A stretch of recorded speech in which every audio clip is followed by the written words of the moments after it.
শুভ সকাল বন্ধুরা, কেমন আছো সবাই? আশা করি খুব ভালো আছো। তো আমি চলে এলাম নতুন আরেকটি ব্লগ নিয়ে তোমাদের সাথে। তো দেখো, আমাদের গ্রামের পরিবেশ মোটামুটি এখন খুব একটা ভালো আছে।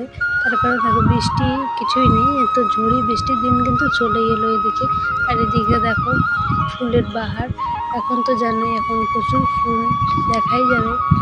আর এদিকে দেখো গাছপালাগুলোর জলের কারণে কিন্তু অনেকটাই কিরকম শুষ্ক শুষ্ক হয়ে গেছে, জানো এরা আধমরা আধমরা দেখা যাচ্ছে গাছপালাগুলোকে, তাই না? বৃষ্টি হলে কিন্তু এদের ভালোই হয়ে যায়।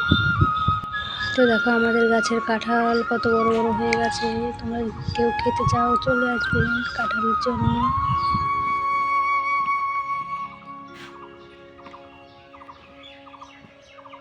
তো অন্যদিকে যারা চরে তরমুজ করেছে, তাদের তরমুজ কিন্তু মোটামুটি হয়ে গেছে।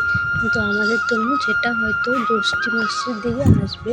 তোমরা যারা যারা মাটির তরমুজ খাওয়াতে ইচ্ছুক, তো আমাদের এখানে আসবে মাটির তরমুজ খাওয়ার জন্য। তো দেখো, আমাদের গাছগুলো কিন্তু খুবই ভালো হচ্ছে। আর এদিকে দেখো, আমাদের রান্নাঘরের কাজ চলছে। রান্নাঘরের কাজ করতে এখনো হয়নি কমপ্লিট। তো দেখো, ঝড়ি বৃষ্টির দিন চলে এলো, খুব তাড়াতাড়ি করছি রান্নাঘরটা কমপ্লিট করার জন্য।